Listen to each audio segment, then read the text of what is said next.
Welcome one, welcome all to the Santa Cruz Works New Tech, April 7, 2021. I am your host, Doug Erickson, and let's make sure we can, yes, here we go. I'm your host, Doug Erickson.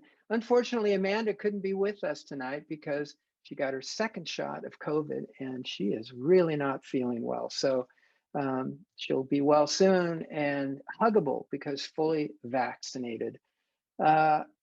We have a superhero team jumping tall buildings and making our community thrive and flourish. Their uncommonly bright minds, faces, and names sparkle on this slide. A big thanks to our entire team. Matthew and Adrian will be helping out specifically tonight. Matthew will be doing the Q&A and Adrian's there to help as well. This event is brought to you by our generous and successful partners who help us provide new skills, jobs, funding, and inspiration for our unique Silicon Beach community. Thank you to all of our wonderful sponsors. Of course, we could not do this without you. If you enjoy this event and any of our 5 to 6 monthly events, please become a member. For only $99 a year, your membership will bring you fame, fortune, and shining charisma that is as bright as, I don't know, the Steamer's Lane Lighthouse, perhaps.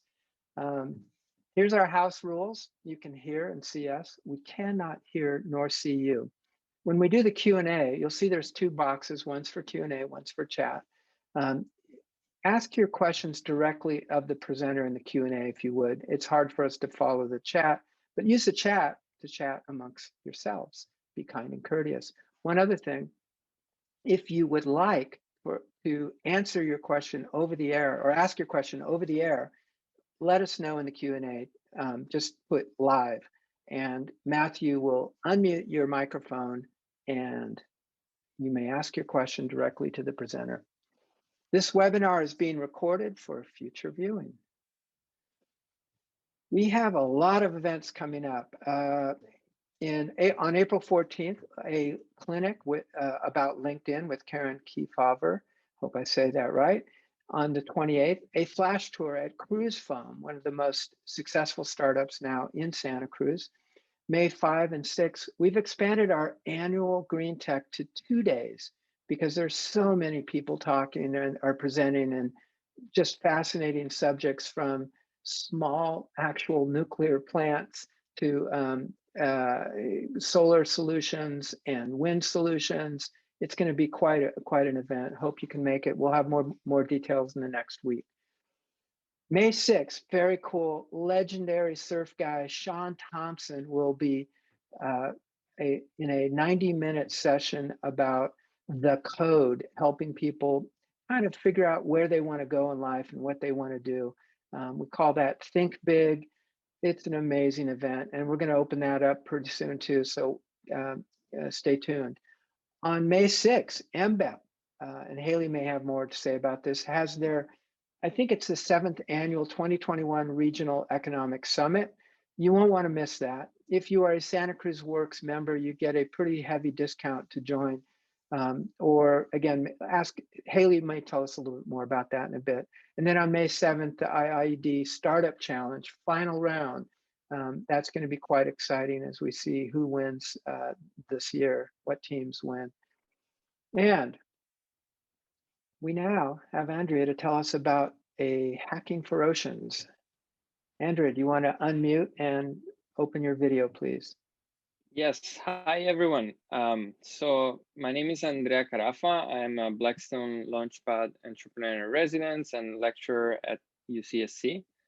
And I'm here to tell you about Hacking for Ocean, which is a lean startup methodology course focused on ocean problems. So this is a project-based experiential course where the students form teams and launch new ventures that are tackling ocean-related problems. We also work with sponsors and mentors who come from the industry or policy making, so that we cover all the possible stakeholders who might be involved with specific problems or might be affected by them too. And the class is taught by a stellar team. We have Anne Kapuczynski, who's a professor of coastal science and policy at UCSC, Sue Carter, provost at Rachel Carson College, Steve Weinstein, who's a Stanford lecturer and entrepreneur, Radhika Malpani, former senior design director at Google and founder of Google Images, and myself. Feel free to reach out for any questions. My email is acarafa@ucsc.edu. Great, thank you very much. It sounds like an exciting event that's coming up in classes. I wish you guys had that when I was there. All right, let's look at tonight's program. Haley's going to talk from MBEP and tell us a lot about what's going on there. We have environmental solutions with Brooke, Gazelle. Avat is going to, I didn't even know this, he's a Santa Cruz resident, which is very cool. Kyle with Confuluent, Bert with InfiniRel, Nicholas with Orange Charger, and Laura with Save Oceans Wildlife, Save Oceans Wild. So we're going to get started. And Haley, why don't you activate your video and audio, please? Hi, everyone. Can you see and hear me? I can't see or hear myself, so hopefully that's working. Yes, we can. Okay, I just see Doug's face for some reason, like a picture of Doug. All right, well, my name is Haley Mears. I'm the Workforce Development Program Manager with the Monterey Bay Economic Partnership. And I'm just going to share a very quick announcement today of some of the free resources that MBEP has for you, and also share what Doug mentioned, our upcoming economic summit. So you can go to the next slide. And great, so this is just a really brief overview of what MBEP does. We work on multiple initiatives. This is kind of a report out from the last couple of years of our whole collective team's work. So we have a housing initiative, a broadband initiative, the workforce development initiative, which I work in, and then a climate initiative. And we also convene regionally. So we host our State of the Region conference. That's usually 400 plus in person. It will hopefully be in person at the end of this year in Monterey. And we're also our economic summit, which is our half-day event. And I'll talk about that in a couple minutes. So this is just to give you an idea of scope of work that we do collectively. You can go to the next slide. And so with workforce development, what I really want to share with you guys today is free resources that we have for the community. These resources are great if you're either a job seeker, you're a college student, or even a high school student looking for college and career readiness resources, job seeker resources, or if you're an employer and you want to look at local labor market data, or if you're an employer and you want to post and find an intern, we have a free portal for students and employers to connect called Monterey Bay Internship. So I'm going to walk you through Career Connect. Is just I'm not going to demo it today, but just to provide you, these are all linked. So the slides will be linked and I'll share them in the chat as well. So Monterey Bay Career Connect is the free resource for college and career readiness, job seeker resources. Career Coach is the live local labor market data that also has a resume builder, live job postings, and so much more. It's such a cool tool. And then last but not least, as I mentioned, Monterey Bay Internships, which connects local employers to local college students. And we even created an employer toolkit for employers to get started on developing and building their own internship programs. And I'm also available as a resource for employers who are interested in starting internship programs. So you can go to the next slide. This just kind of breaks it out into some screenshots so you can kind of get an idea of what it looks like when you go in there. So this is the Career Coach tool that has the live labor market information. You can see, oh, I think I lost my screen. Anyways, you can go in there and you can see local labor market information for, okay, coming back on. So for example, this is just one that I searched, but it has a wealth of information about different careers. And this labor market information is specific to the Monterey Bay region. So this data you're looking at here was pulled for specifically Santa Cruz, Monterey, and San Benito counties. There's also some filters that you can use to look for just Santa Cruz County, for example, or Santa Clara, a commuting location, or all of California. And it dives into a ton more information. Like I said, this is just tip of the iceberg screenshot for you guys. And if you go to the next slide, I think I've got one more that's also kind of an example. You can see this just showing you like the median salary, how many job openings there are. This page links to live job postings through Indeed.com. So you can also use it if you're looking for careers. This is a good way to job search. And if you're looking for programs, if you're a student, it also shows you where you can find available relevant programs within our region. So it's only going to show you the colleges in the Monterey Bay region, which is Monterey Peninsula College, Carrillo College, UCSC, CSUMB, and Hartnell College. And then it has some other like vocational and other colleges listed in there, but those are the top 5 that we've got. Okay. Okay, and then just last but not least, the Monterey Bay Internships Portal, free for employers, free for students. And if I have just 30 seconds to talk about the Economic Summit, Sure. because you guys did lose my slide in there at one point. So, Yeah, I'm sorry. our Economic Summit, which Doug mentioned earlier, it's Thursday, May 6th. It's a virtual event. It's a half day. You can see below, we've got these amazing speakers. I'm going to drop the link in the chat, but I also shared earlier, and I'll share it again. If you're a student and you're interested in attending, I have comp tickets for you. So please email me from your school email account so I can verify you're a student. And I can set you up with a free ticket to attend this virtual event. So that's it. Go ahead and next slide, I think was just a thank you. And I'll drop all of the links I just mentioned into the chat box for you guys. So Thank you, Haley. I appreciate it, and I'm sorry for the problems. I'm just going to see if I can get a restart on this to find out why is it that you're seeing my notifications. But I think I'm okay now. I All don't right. see the slide deck anymore, though. I know. Okay. Yeah, I'm going to bring it up now. So we're going to now jump to our next presenter. And as soon as I open this up, here we go. And there's Brooke. Thank you, Brooke. All right. Thank you, Doug. Thank you so much. And thank you, everyone. I am Brooke Wright. I am the Regional Green Business Program Manager at Environmental Innovations, where we coordinate several local green business programs.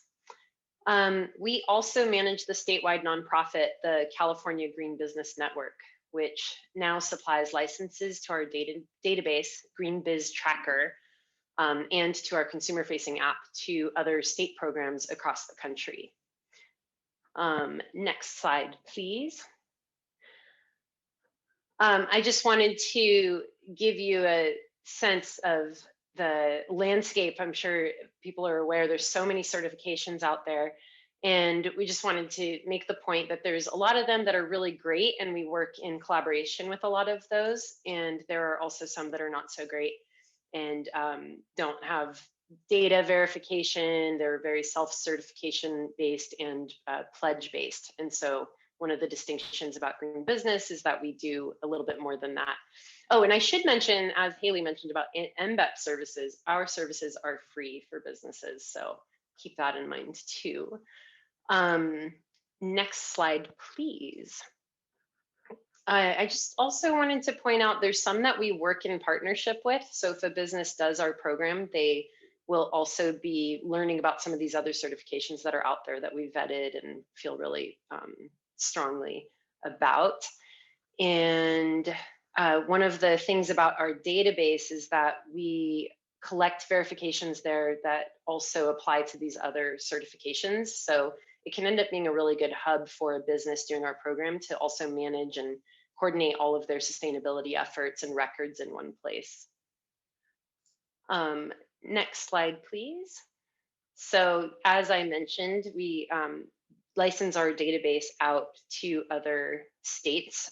Those are Washington and Colorado, Nevada, Arizona, Illinois, Virginia, and Oregon.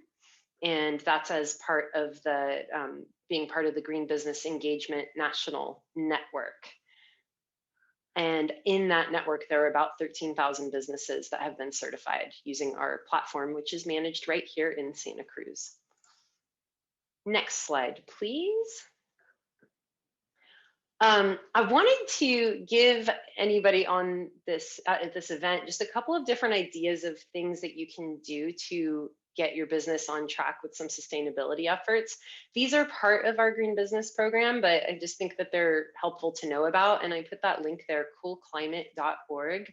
That is something that we recently integrated into our checklist. And I encourage anyone looking to make a pledge ahead of Earth Day, or to just figure out your own carbon footprint calculator, whether for your business or for your home, to go and do it. It only takes a few minutes and it's really quite illuminating. And at the end, you'll see some ways, once you do that calculator, you can see some ways that you can reduce your carbon footprint. It's very cool. Next slide, please. I also wanted to point out, and this is in the spirit of it being Earth Month, is one of the things that you find if you do that climate calculator is that switching to 100% renewable with 3CE is one of the cheapest and easiest ways to really reduce your carbon footprint. So I wanted to make a plug for them, put that on there. That is part of our checklist. So if you do that, you're also on your way to getting Green Business certified. If you don't know who 3CE is, you're probably already a customer of theirs and just don't know it. So just go to the website and read and learn about that. And next slide, please. One of the things I mentioned is that we have this app, the Shop Green app. So when businesses certify in our program, they get listed in there, and we try to drive consumers to businesses that are doing these things. So whether you get certified or not, please take a minute and go to your app store and download the Shop Green app so that you can also shop green locally in Santa Cruz. In this region, across the Tri-County region, we have, I think, about 400 businesses certified right now. You can skip the next slide, and you can also skip this slide because I think I'm very much out of time. I just want to point out that we do promote businesses that do the program, that we've really streamlined, partly due to COVID, the way that we work with businesses. We can do all of this verification and auditing. Almost everything can be done virtually. So we've got that really streamlined. We work with businesses really quickly and efficiently now, and I hope that you consider joining our program. Great, thank you, Brooke. Matthew, do you want to field some questions? Yeah, so we have a couple questions. Again, if you have a question for any of our panelists, you can always put it in the Q&A, and then I'll be able to ask them after their presentation.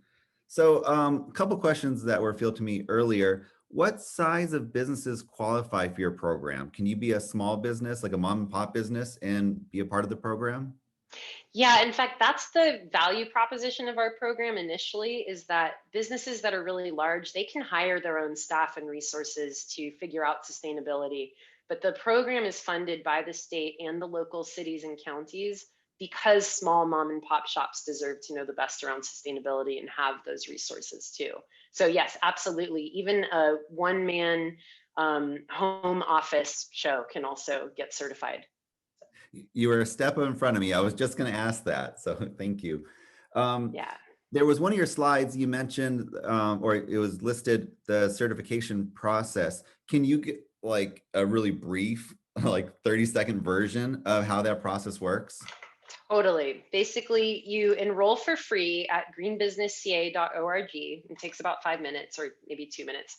And after that, you don't have to do anything. We can reach out to you and help you figure out the next steps. Or if you like being on the computer and figuring out the software, you can go in there and start filling out your checklist yourself. But basically, once what we start doing is figuring out an action plan with any business owner so that we can move them the most efficiently through it and also align their certification process to their goals. And that's why I suggested that climate calculator. By doing that, you can start to get kind of passionate about what it is you want to do for your business. And then we can actually design the certification process around that. And it usually takes a business around 12 weeks to finish. Depending on the size, it can be a little bit more, a little bit less. Okay, great. And so you are based out here in Santa Cruz, correct? That's right. Yeah. So are you hiring?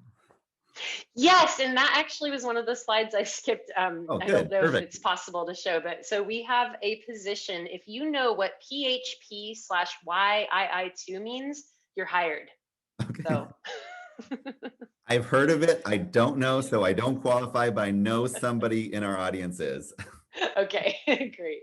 Great. Well, thank you so much, Brooke. And if anybody wants to get a hold of you, I guess all your information is there. So greenbusiness.k.org. Thank you very much, Brooke.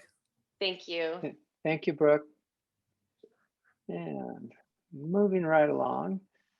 Wow, we have special guest tonight, Avat. Please activate your video and audio and tell us the amazing things about Gazelle.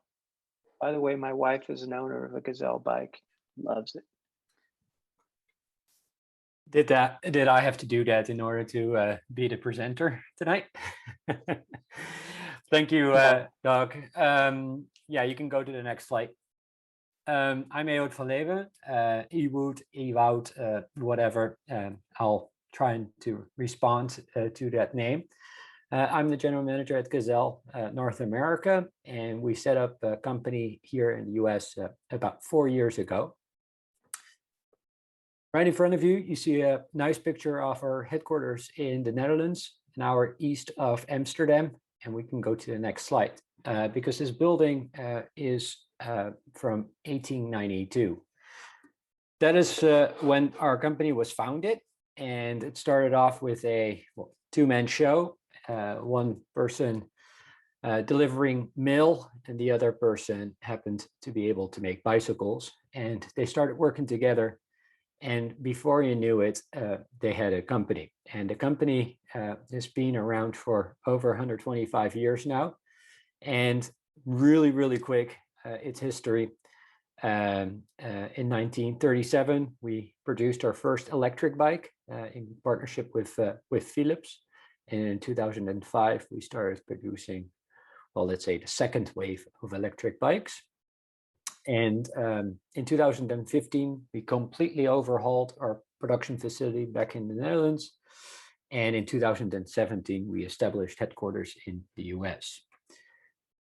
Globally, we do about 325,000 bikes. And it's a big company and with ambitions in the US. Next slide. So a question that you may ask is, why do we cycle? And I think that's a really important question to ask yourself whenever you want to get people on other modes of transportation. Why would you drive an electric car? Why would you ride a bicycle?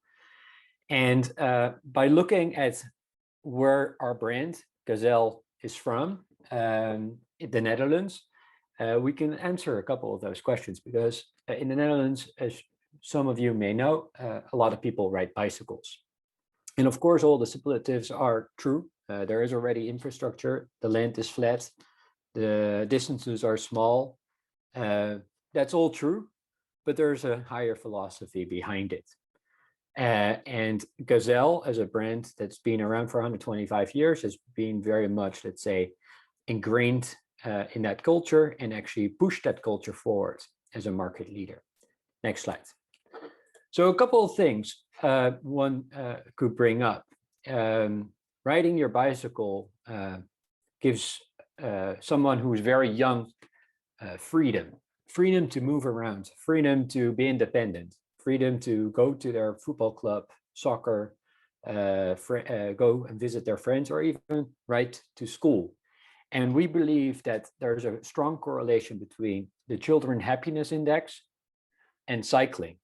And you see that the Dutch kids are the happiest kids on earth. And that is no coincidence. We really believe that children grow up freely by having access to to bikes. Next slide. Social connection. There is no way that you can ride your bicycle without social connection. You have to literally make contact with each other in order to get around in traffic safely. But it's also a very enjoyable activity. You meet up with your friends to bike to school, or you meet up with friends to ride your bicycle as exercise. Riding bicycles will bring people together. Next slide. What you can see in the Netherlands as well is that riding your bicycle has nothing to do with your background, whether you're poor or rich, foreigner or Dutch. Everyone rides bicycles, and hence it's very inclusive. And if you look at, let's say, the streets in Amsterdam, Utrecht, Rotterdam, you can see all people riding their bicycles. So, and why do they do it? It's just because it's the best way to get from A to B. And that's where we're going to the next slide. It's reliability. Because with a car, you never know whether you're hitting traffic.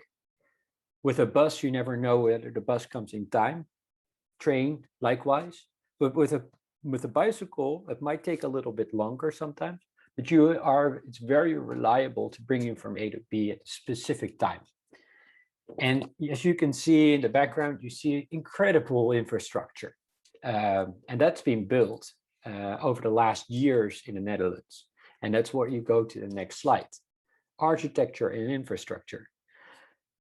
Our government really believes that once you build it, they will use it. And in the 70s, we were going a very different direction in the Netherlands. We were transforming cities to highway cities, just like you have in the US. Rotterdam, one of the cities that was heavily bombarded during the Second World War, big boulevards, big lanes. Even in Amsterdam, they were draining the water, the canals, and they were putting bigger streets in, just to cater to the cars. However, they saw violence go up. They saw because there were pockets created in the city, and there was a real, let's say, force from the people themselves that they wanted to have bicycle paths back, that they didn't want to have all those cars. And they saw also a lot of mortality under children being hit by cars in cities. So I want to say the Netherlands has really made a conscious decision from an infrastructure perspective, but also from a whole society perspective. Bicycles brings people together. It gives you freedom, it gives you social connection, it gives you diversity, it brings reliability in your commute. The only thing we need to do is build it and people will use it. So going to the next slide is, why do we cycle? Well, like I said, freedom, social diversity, reliability, and infrastructure. And with one big, great outcome, and it's just a side effect, a better climate. So some of the things I wanted to share with you guys in the next slide is that we built infrastructure, things you would never have seen before. And it's all catered around, let's say, cyclists, making sure that cycling brings you from A to B the fastest way. And somehow these infrastructural investments pay off because you see it all over the country. And that is exactly what we as a company here in the US want to do. Not literally build infrastructure, no, bring, let's say, that cycling culture to the US and have a grassroots approach. And that's why I like it so much to be talking to you guys.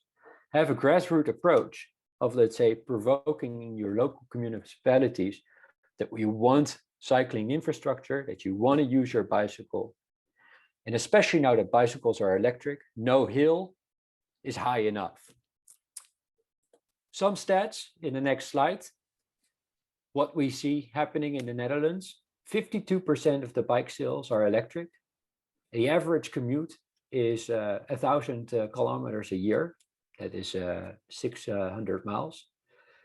We see that 22 million bikes are possessed by people in the Netherlands, whereas we only have 17 million people. So people own more bikes than there are people.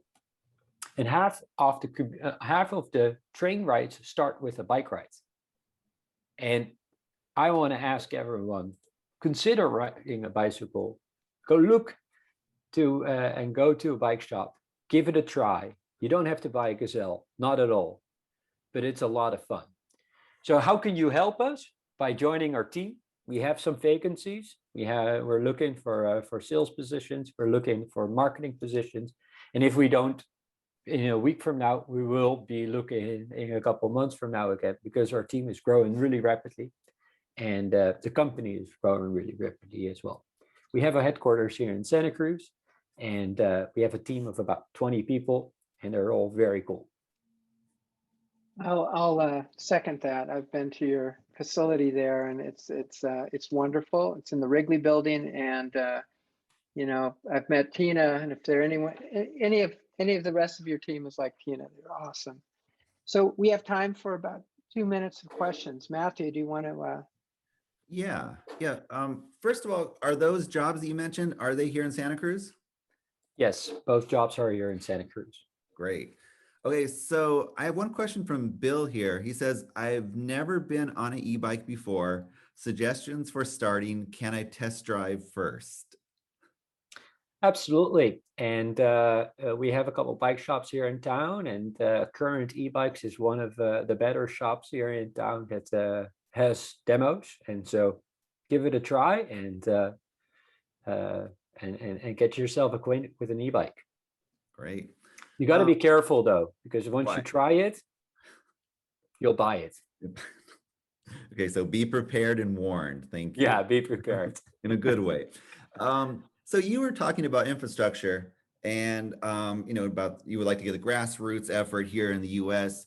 Have you seen advancement in infrastructure currently in the US already, or are we just completely lagging? No, I see, and especially in the last year, we've seen a lot of good things happen. Gazelle is supporting People for Bikes, which is a bicycle coalition, basically nationwide, and we're donating 1% of our revenues to that advocacy group. And we see People for Bikes doing a lot of great things, whether on a state level or on a grassroots approach. And even here in Santa Cruz, there are a couple of new rules where whenever streets are being redone, that the bicycle lanes need to be put in as well. And I see that also during COVID, there's been a real focus also on micromobility. We see it also in major cities like San Francisco or New York. There's absolutely good things happening, but it never goes fast enough. And it's about raising your voice and asking your local government people and help and support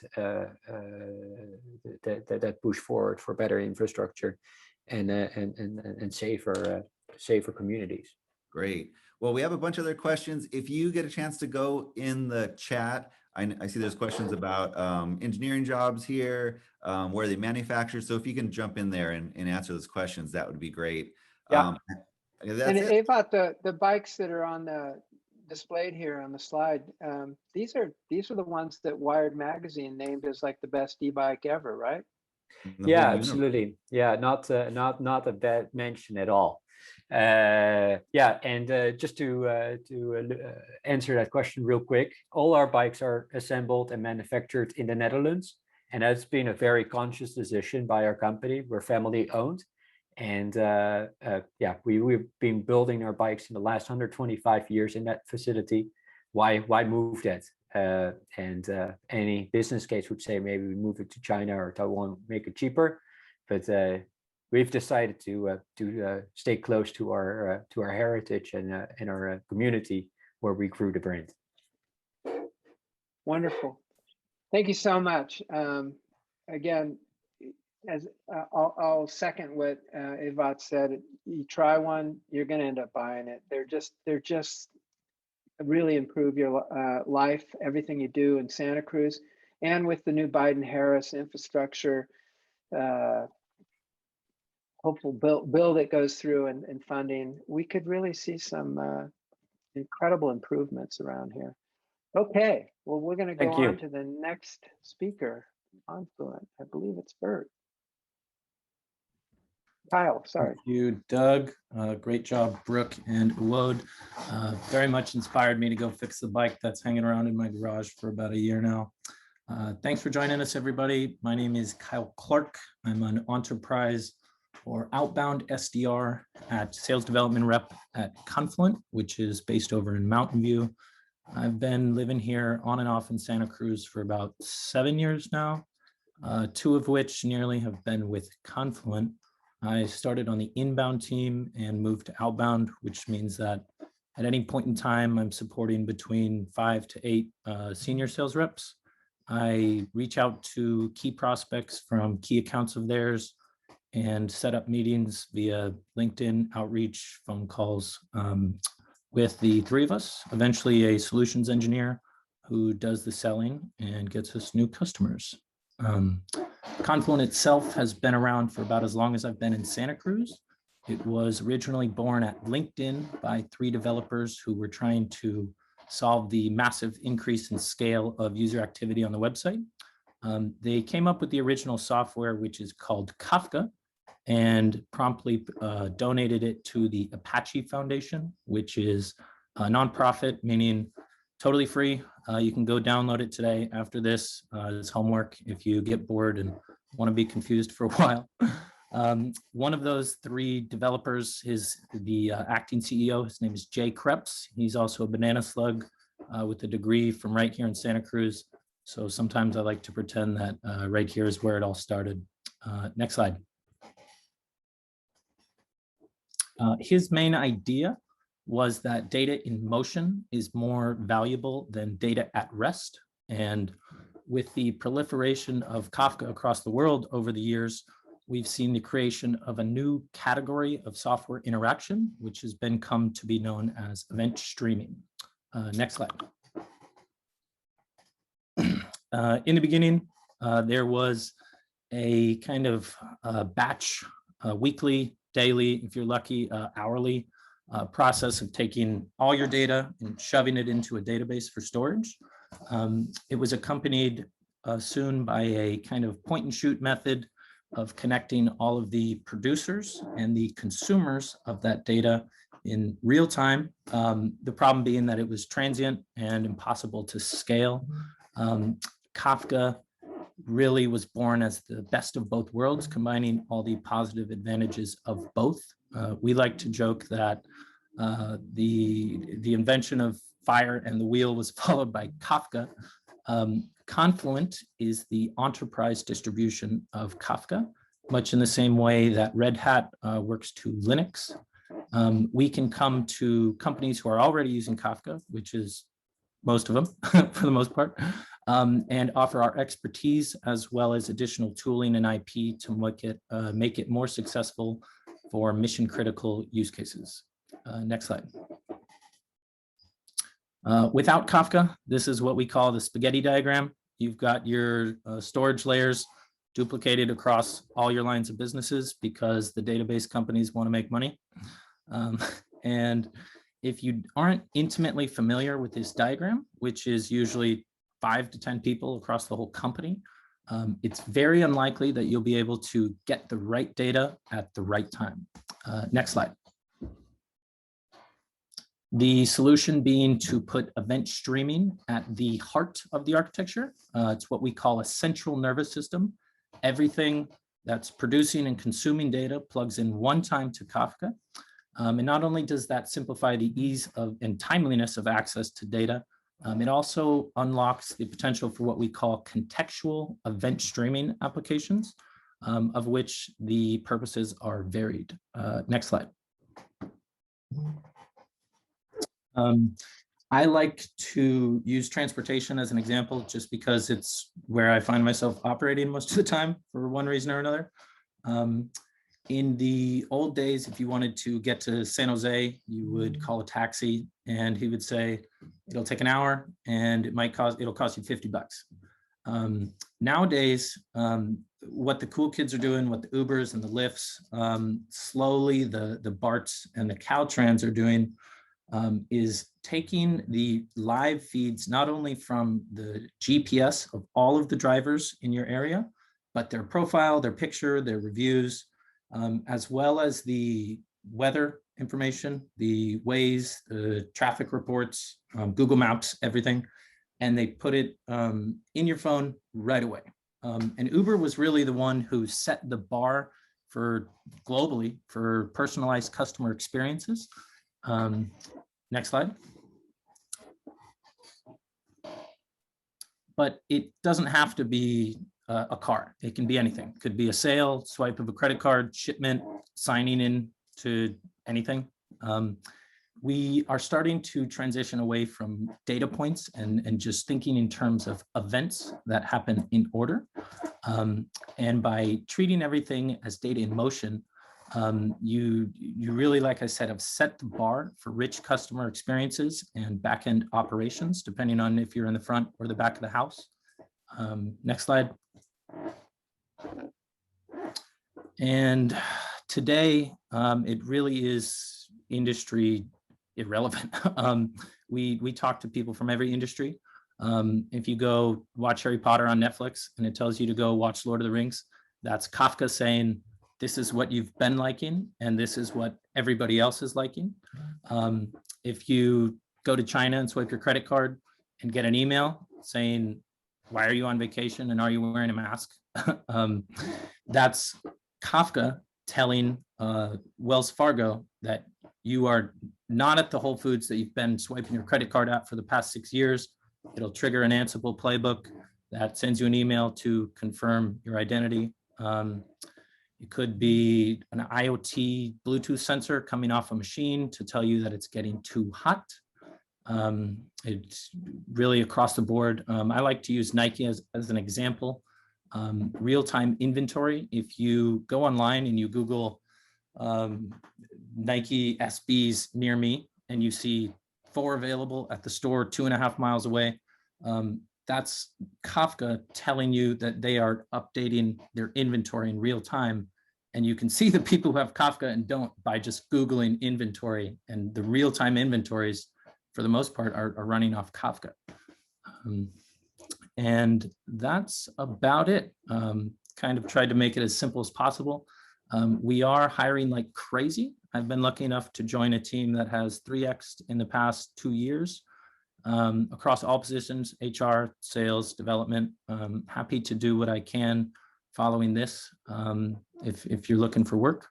I've also linked a few, we have a lot of company meetups. We have a Kafka Summit run by us and Amazon and all the big cloud players that got 2,200 people virtually last year. Confluent Cloud is totally free or super close to being free. And the blog is kind of the best place for people like me to stay up to date with high level information. Great. Thank you, Kyle. We actually ran out of time here. You ran over on the presentation. So I'd ask everybody to, questions for Kyle, put them in the chat or the Q&A ideally, and he will answer them directly. So thank you very much, Kyle. And we're off and running. Who's up next? Well, I think Bert is.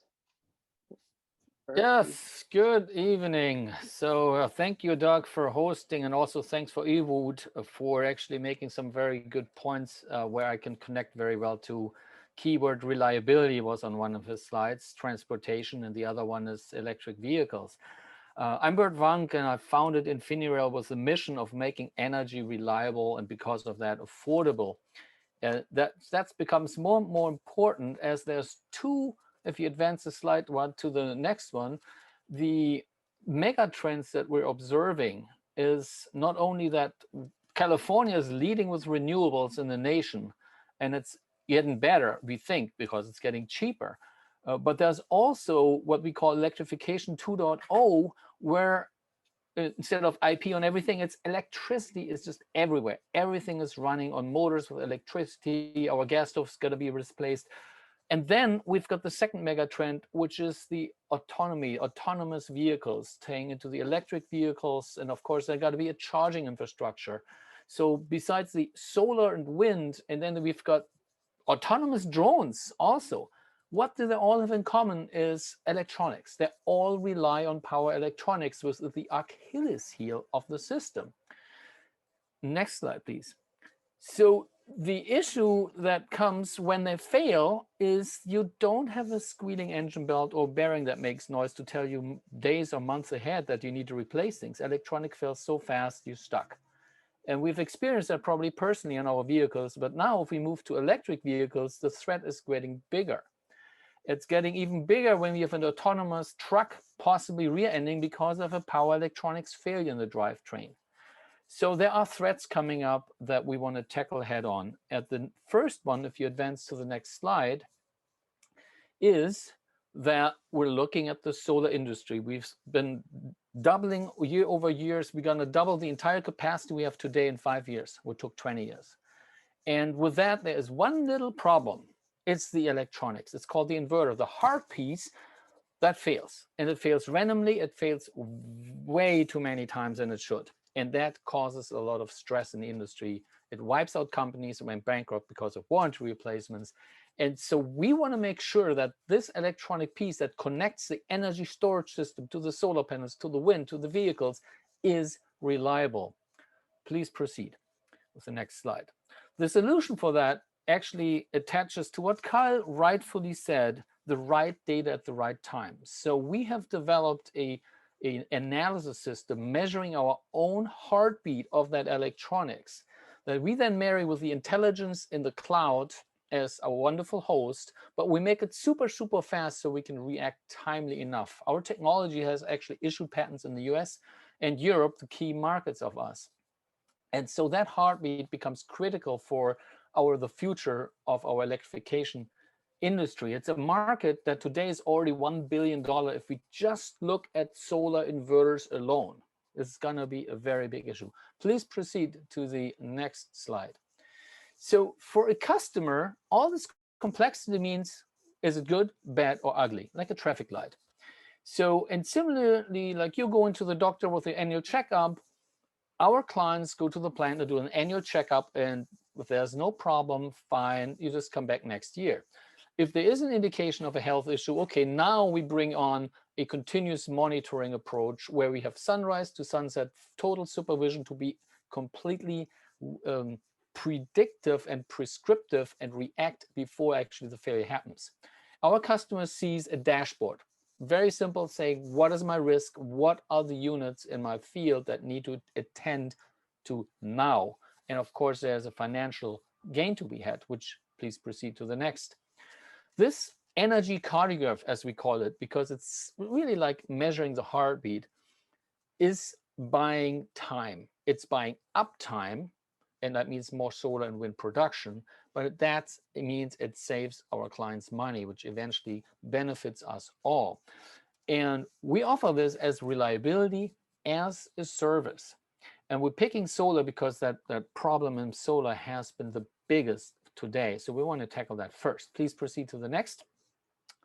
With this, we actually looking forward, we in Santa Cruz have seen the hazards of lightning strikes, of fires, of blowing blackout. So the first mission is when we have more and more solar and leading by 2035 with 100% renewables, we're going to make the grid stable and reliable. That's the first part. And then we move on to the next layers of electric vehicles and charger stations and so forth, which all have similar issues living in these hazardous environments.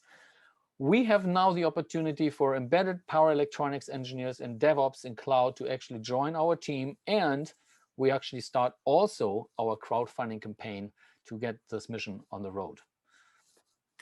Doug, thank you so much for the opportunity. If there's some Q&A opportunity. Wonderful. Yeah, and thank you for being so punctual on that. That's fantastic. Matthew, what kind of questions we have out there? Yeah, we got a couple here. First one, you mentioned about reliability. How does solar make the grid more reliable? Well, solar is the trend where we can disassociate from the fossil fuel, right? But it actually doesn't make it more reliable. This is actually the problem we want to solve. We want to make it more reliable by addressing the number one problem, which is that piece of electronics that connects the solar panel to the grid. If that fails, it's like your heart stops. You don't get any power. And that exacerbates when we have more and more solar on the grid. So we want to go to renewable. I think that's the right thing to do. And now we're on a really good path with the new administration with all forces ahead. But we got to take care of reliability and making sure the operations is not falling behind with having, to quote Kyle, the right data at the right time. Great, well answered. Okay, next question. What future advancements do you see in solar plant technologies? Is there any advancements that you find pretty exciting? Oh, there's always some great progress. I was just talking to some investment group this morning about some great semiconductor technologies, which is back in my background, having started 14 power management product lines. That's called gallium nitride. Gallium nitride actually is making not only the system smaller, but they're actually making it more reliable. And that's a really big plus point. And it becomes now also more affordable as the semiconductors are rolled out now in larger quantities than they were 10 years ago. So that's a big thing. We saw also a second general trend, which is really why our focus on machine learning, which is I really like to network with anyone in that space. It is a hotbed. If you have the right data, AI is doing phenomenal jobs on actually guiding us. But like good food, you need to start with good ingredients. Great, thank you. There's a question in the chat. And remember, if you have a question, put it in the Q&A so we can field that question. We still have a couple more presenters. Do you have data on how many inverters are installed and how many have failed? Yeah, and it's a very wide range. We're looking at the plants that you see in my backdrop here. They're essentially, they have between teens and up to 1,000 of inverters. Well, there's different methodologies. The failure rate is really appalling. The failure rates on these utility space scale plants are anywhere between the low teens to actually up to 30% per year. It is, I can't believe that the industry is actually still alive under these failure rates, but that's actually what our customers see. And that's kind of the dirty little secret behind the scenes that we as normal mortals don't really see because it's all hidden in the power grid. It's $1 billion problem that we're going to solve. Great, well, thank you Just so much imagine for, if- I'm sorry. If you just imagine if you had that kind of failure rate with doctors doing heart operations or something, they'd be out of business like that. Or, you know, any automobile manufacturer. Yeah, you could live. You have parts per million, and we need to get there. The industry has to get more standardized, and we're gonna help that cause. Thank you so much. That's fascinating, and boy, it seems like you really have an important market that you're going after. So good luck with that, and let us know how we can help. And we'll list some of the jobs as well that are available. Next up, Orange Charger. See if Nicholas is here. Oh, there he is. Hey, take it away. Doing? So I just tell you next slide. So yeah, I'm the founder of a company called Orange Charger. We focused this company last year, or started this company last year in January to solve a problem with electric vehicle charging in multi-unit dwellings. After working at Tesla, and it's actually kind of funny, Bert, that you were saying stuff about inverters, because I actually worked on some inverter designs, and I don't disagree with you completely. I think that the inverter designs can get a lot better depending on who makes them. So his problem he's addressing is really interesting to me. But from that standpoint, we looked at like trying to get more people into electric cars. And one of the big problems we saw was about multi-unit dwellings in general have the least number of people buying electric cars. Being a renter in the Bay Area and Santa Cruz is a place that has a good amount of renters and a lot of street parking. It's not convenient to buy an electric car if you're a renter, if you don't have a place to charge it. So 85% of people perceive lack of charging stations as a reason not to buy an electric car. The high cost of electric cars is definitely coming down. It's becoming comparable to a Camry. And then charging duration, how long someone has to charge. It's a new way to fuel your car. And we looked at how people were doing it with DC fast charging and the cost and the complexity and a lot of the things that he brought up with solar and energy markets we're interested in and actually work in to make our charging platform. Next slide. Sorry, I was trying to, cool. So we started the company based around surveys. We surveyed about 2,000 people in the Bay Area that drive electric cars. And we looked at the housing market, and we found that about 50% of people that do live in rental housing are under the age of 30. And then we did a survey, and about 82% of those people under the age of 30 out of the 2,000 we surveyed would own an electric car. So it's a good demographic and kind of put us to the next level of like, okay, how do we solve this problem? Next slide, please. Cool. And then the other thing that really kind of kicked it off was we now see a huge intake finally in electric car sales. So in 2019, worldwide, we passed 5 million. The Bay Area, Santa Cruz, this area has actually an 8% penetration of electric cars. You're seeing it more and more, which is really great. We're like the highest in the country, still behind some other countries in Europe, but overall, it's a good time now to figure out how to cross the chasm and make it so anybody can own an EV. And so next slide, please. How we do that is we solve a key problem with where to install charging infrastructure. Right now, if you try to install public charging infrastructure, you kind of get to problems with the grid. So we call it like last mile, like in mobility, everybody's talking about last mile. It's the last mile of wire to your house to the car. So we have more than enough electricity to power all the cars in the road with electric vehicles, but we don't have great access to electricity. And the best way to charge an electric car is at home, low level. So we're focused on making it so you can charge your car overnight and wake up fully charged every day. Next slide, please. And the reason for that is we looked at how many people drive, how far every day, and most people drive less than 60 miles a day. So high-speed level 2 charging isn't scalable for most properties. You exceed panel capacity, kind of the last slide, and you end up having to do service hookups with the power company or panel upgrades, which is really expensive. By focusing on a lower power and getting it so you can charge overnight, you actually help with a lot of problems with the grid, which is capacity, peak demand, and things that people don't really think about when they charge their car. And our chargers or our solution is kind of a holistic platform, but really focusing in on looking at like where people actually use it and use cases kind of makes sense. Next slide, please. So to really make that simple, we look at like how people commute, and we looked at like how chargers are being sold and installed. So a level 2 charger, like a 7.2 kilowatt charger, you might be able to install one for panel capacity in a multi-unit dwelling. Most buildings are old, so even if it's like 4 or 5 units or 100 units, they usually don't have a lot of extra panel capacity. We focus in on the lower kind of 1.8 to 4.8 kilowatts, where we can install more chargers per dollar. And that's really important. I was really blown away coming from Tesla. I've been very fortunate to always charge at work and on level 2 chargers, and the supercharge network's great. I was really surprised when we did a survey and we found about 50% of EV drivers already charged on L1. In fact, I got some great pictures of people pushing extension cords out their house window to charge their car on the street, which isn't the best solution. I don't recommend it, but people will do whatever they need to make sure their cars are charged. The big thing is the time constraint. So our focus isn't that you're going to leave your car plugged in long places, hence the multi-unit dwelling or workplace. Next slide, please.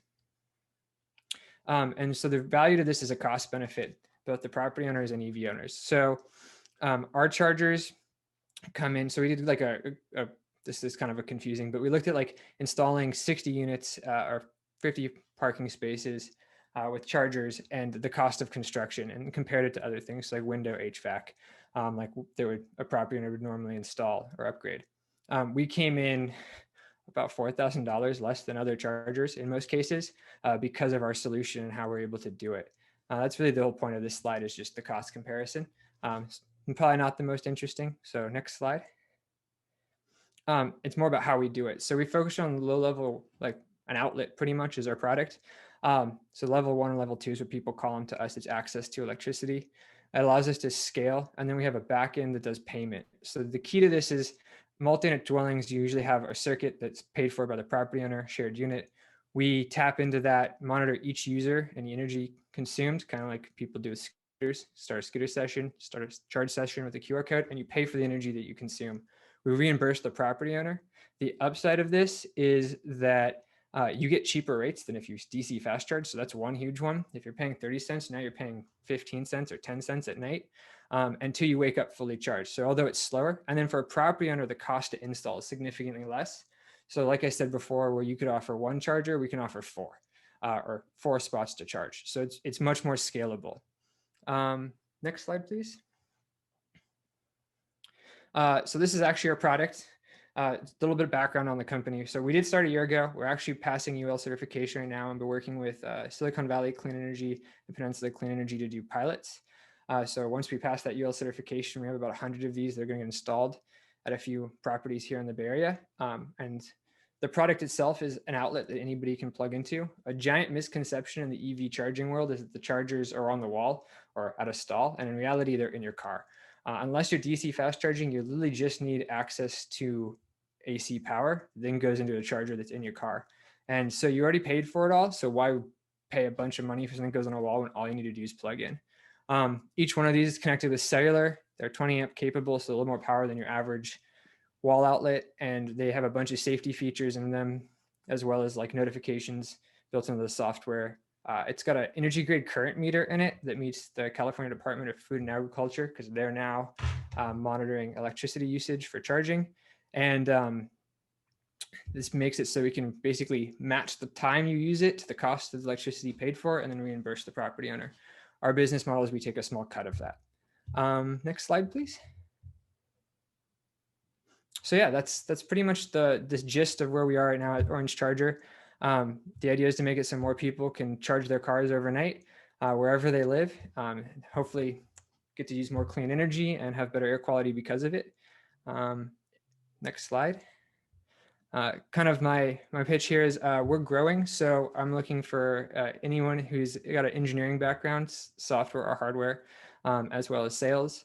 And any property owners or businesses that would be interested in installing chargers, please feel free to reach out. We're always looking for more new locations to keep expanding our platform. Thanks so much. Great. Thank you so much. And unfortunately, God, I don't remember putting this one in. This is good. But we're out of time. Well, Matthew, do you want to throw one question at Nicholas? Yeah, let's see. We got one from, and there's a couple of them, Nicholas, if you want to go into the chat after. But Keith had a question. He said, I tried to install a public charger at a business, but the big costs weren't the charger, but the ADA parking lot upgrades killed the project. How do you address this in 25 seconds? Yeah, that we don't address that. We don't really install in public locations. Our goal is multi-unit dwellings. So our goal is properties where people have assigned parking spots or have a place to park. The ADA compliant is really just for like businesses. We can get with workplace without ADA compliant, but if you're a public charger, you have to meet ADA requirements, just California law. Great, well answered. Okay, and again, there's a couple of questions in the chat if you can go in there and answer those, but thank you very much. Thank you, Nicholas. You're welcome. I want Thanks, one. Guys. Thanks for inviting me, and appreciate it. Learning a lot from other people's presentations too. As one surf guy would say to another surf guy, keep charging. All righty. Next up, here we go, Laura. Thank you, Doug. Hello, everyone. I'm Laura Casa, and thank you so much for giving me this opportunity to come here and speak tonight. I had the great fortune of being recruited from the East Coast to come out to Santa Cruz in 2006 to run Save Our Shores. And we were a small operation, but we tackled a big problem of plastic pollution. And I'm really proud to have led that organization towards making Santa Cruz the first county in the whole state to ban single-use plastic bags. And then we worked collectively with a coalition I created with over 100 businesses and other nonprofits to push 42 other jurisdictions on the Central Coast to do the same. And I believe that's what led the state to ban plastic bags. So I really believe in the power of a small community making a big difference. And after that, I started consulting. I did a few different projects. And one of the projects I worked on was whale entanglement. And that's what led me to this new project, which is what I'm here to talk to you about today, which is saving ocean wildlife. And you can see our vision. We have a lofty goal of that all wildlife can thrive if we have an informed society. And next slide. Our mission of creating, next slide, please. Our mission of creating partnerships is really what's going to make the difference. So we have partners with NOAA, basically their office that's in charge of handling any marine mammal stranding on the whole coast of California, as well as any whale that's entangled. It's their job to respond to that. We're also partners at the state level with the California Coastal Commission, California State Parks, and we're also working with an international nonprofit, maybe you've heard of them, the International Fund for Animal Welfare is partnering with us as well. Next slide, please. And we'll just show this video.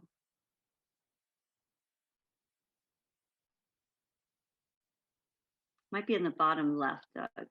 The URL comes up.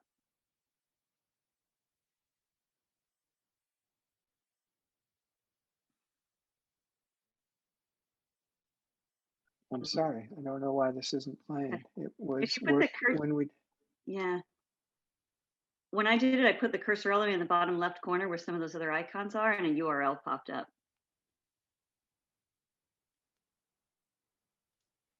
When I tried it, oh, that's weird. When I tried it, it worked fine. And Okay.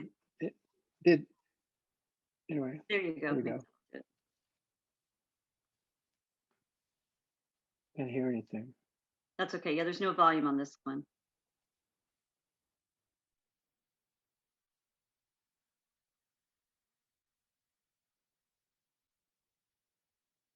So my question to you is, would you know what to do if you saw an animal in distress like this? Would you know how to respond? Would you know who to call? We at Saving Ocean Wildlife have the answer for you. You can go to the next slide. You get a chance. So our goal is to connect the public with how they report an animal in distress so that the appropriate agency is notified. So we are connecting with boaters, beachgoers, surfers, anybody who might spot these animals, and getting them to understand that NOAA is the agency that's responsible to be actually able to coordinate a response. Efficient public reporting can dramatically increase the chances for these animals to survive. We want to consider it sort of like the Heimlich maneuver.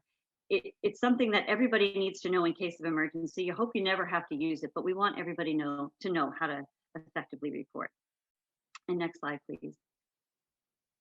Beyond just reporting these animals that are in distress, we have a lofty vision of creating a rapid response team to address a problem that's gotten actually a lot worse here off the coast of California. In 2014, whale entanglement increased by 400%. So the number of whales that are being reported as entangled in fishing gear is going up dramatically, yet the response and rescue of these animals is not increasing at that same level. And I'll tell you why. If there's a boat out there that spots a whale, and perhaps it's a whale watching company that can spot and report that whale, that report will go to NOAA, but you can imagine it takes quite a while for NOAA to assess the situation, figure out how to coordinate a response. Then they need to contact the local rescue agency, and that team has to get their gear together, get their staff together, get to their boat, and then get out on their boat to go find that whale. And the time that it can take for that whole thing to happen is like 3 to 5 hours. So by the time that official rescue team gets out there, that whale is most likely long gone. They're sort of looking for a needle in a haystack at that point. But we have the solution. We know there are thousands of boaters in California that are out on the water 24/7, 12 months out of the year. If we could engage this boating community to be a standby fleet that would go out once they receive, say, a notification on an app, a notification that there was a whale in their area that was entangled, they could respond by going out and standing by that whale until the official rescue team could arrive. And that would dramatically increases the chances of that whale being rescued. And that is our goal. Next slide, please.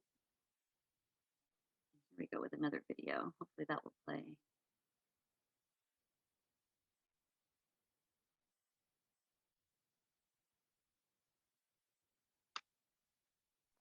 Well, it's funny. It works in practice, and then when you do it here, Yeah, no. always the stress, right? Let me try this. Go back here.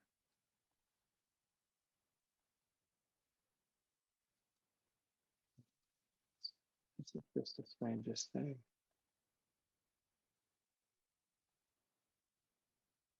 What is this? I'm saying, I think somebody changed this because this was an actual link before. Okay. I'm sorry. No worries. You know, I can just talk through the slide. This is the last slide anyway, so if it Okay. ends up playing, that's great. This was NOAA's footage of an actual rescue that happened.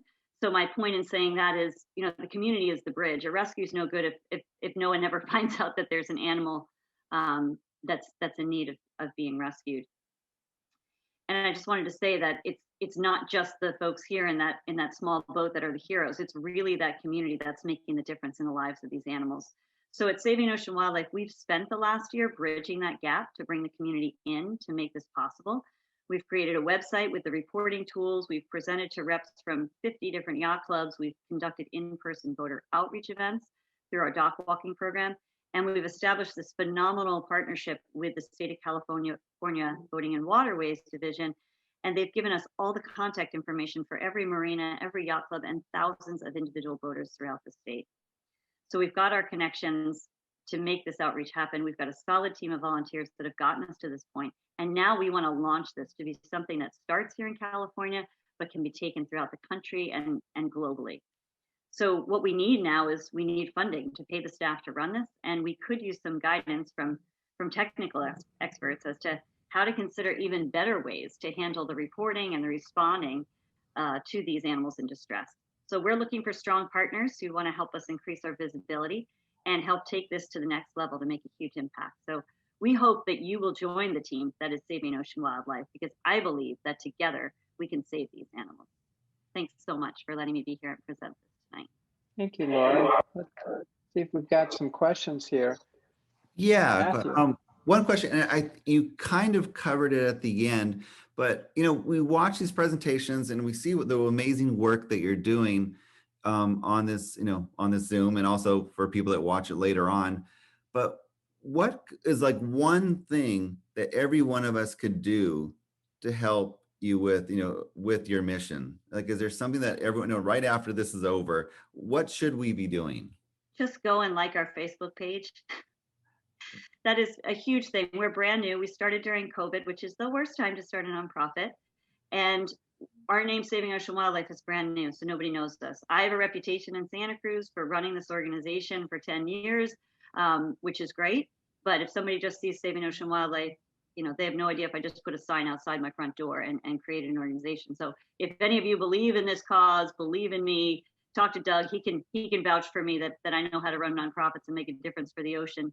That would be great, you know, just to share and help spread this word, because like I said, we don't want to just be at Central Coast. We want to be all California. We want to go global. We have partners in Mexico and Canada already.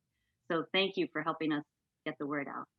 Great. So that is a super easy thing that every single one of us to do. Can you put, you know, I guess right when we're finished, if you can put it in the chat, the Facebook, you know, link, so we all can do it. And so every one of us, you know, there's many people that are on this Zoom right now. And, you know, if you're watching this later, like their Facebook page. Okay, well, that's it. Thank you so much. Doug, I'll give it back to you. Hey, thank you, Laura, and thank you, Matthew. It's always nice to see someone protecting our oceans and marine life out there. So with that, we're ending our event. I want to thank again our generous sponsors, all of them listed here. I want to thank our all of our presenters today, and I am thankful for all of you who did attend. And that's it for today.